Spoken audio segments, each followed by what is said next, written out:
Welcome back to the podcast. Today we're going into one of the most influential dystopian novels of the 20th century, The Handmaid's Tale by Margaret Atwood. Joining me is Yanni. Thanks for being here. But first, could you give us a quick summary of The Handmaid's Tale and the environment that it was set in to refresh our memories? For sure.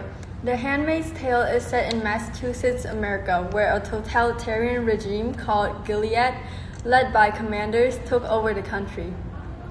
This regime follows traditional Christian ideology in the way they talk, dress, and rule. The book was published in 1985, but the story takes place in the early 2000s.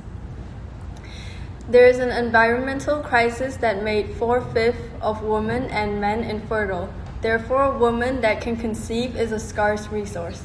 In order to continue yielding human resources, Gilead identified these women and forced them to conceive kids for their so-called commander, or the elite rulers.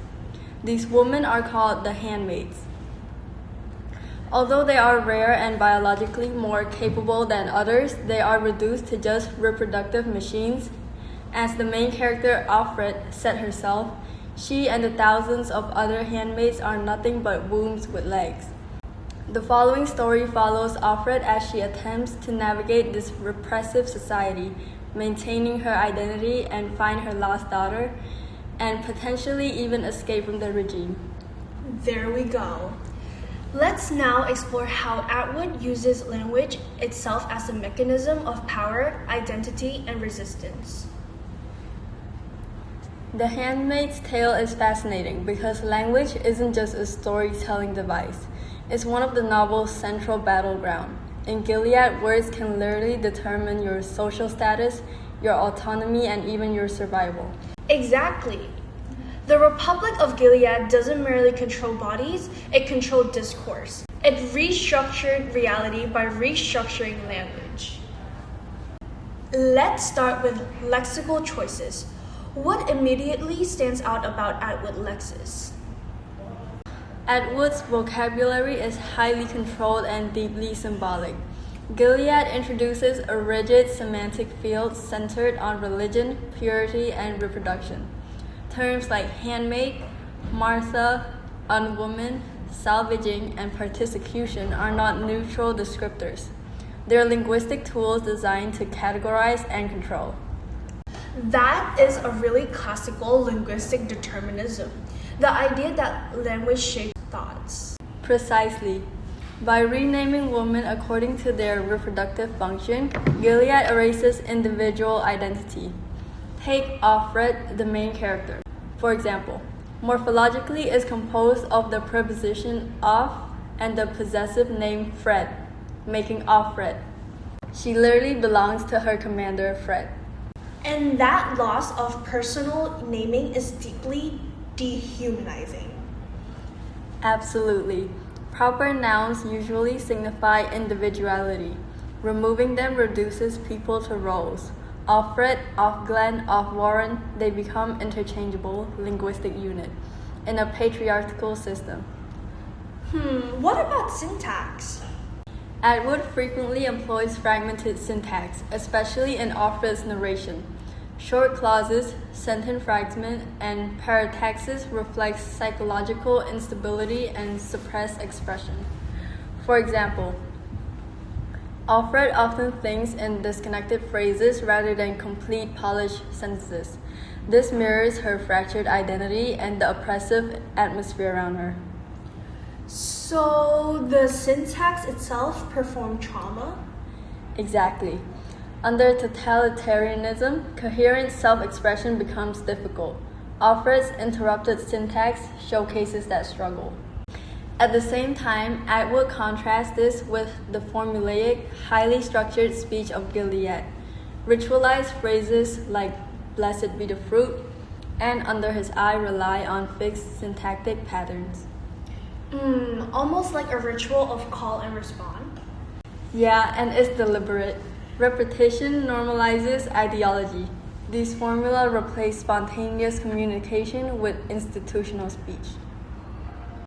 Moving on to sociolinguistics, Gilead is an incredibly stratified society.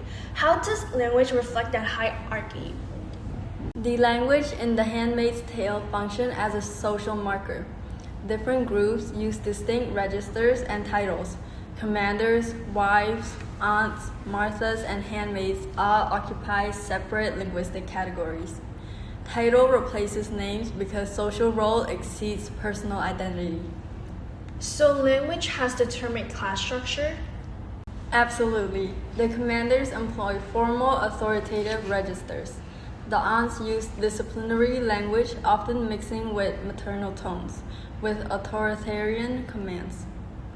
For example, Aunt Lydia's speech frequently combines imperative with moralizing rhetoric.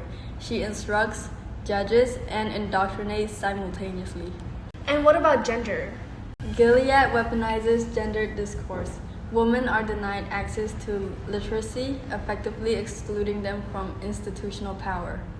This reflects real-world social linguistic pattern where control over language often correlates with social authority. Are there examples of code switching?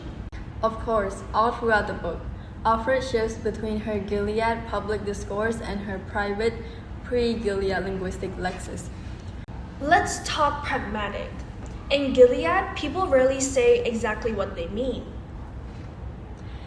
And that's one of the novel's most compelling features. Communication is saturated with implicature. Take the standard greeting, "Blessed be the fruit." On the surface, it's a blessing, but pragmatically, it's also surveillance. The appropriate response isn't optional. True, failing to respond correctly would arouse suspicion. The speech functions as both greeting and to check if they are true followers of Gilead. So why does this linguistic analysis still matter today? Because the manipulation of language remains a political strategy. Euphemism, propaganda, semantic reframing, and ideological slogans are hardly confined to fiction. The Handmaid's Tale teaches us to scrutinize how language shapes public discourse and personal identity. To conclude, The Handmaid's Tale demonstrates that language is never merely descriptive. It is constitutive, it creates identities, enforces hierarchies, and enables resistance. Through lexical innovation, syntactic fragmentation, sociolinguistic stratification, and pragmatic subtlety, Margaret Atwood constructs a world where every word carries political weight. And that's what makes the novel enduring. It's not just about a dystopian future. It's about the ongoing struggle over who gets to speak and who gets heard, and who gets named. Well said. Thanks for joining us, Yanni. Thank you. And thank you for the listener listening and taking your time listening. Until next time, keep questioning the words that subconsciously shape your world. Bye.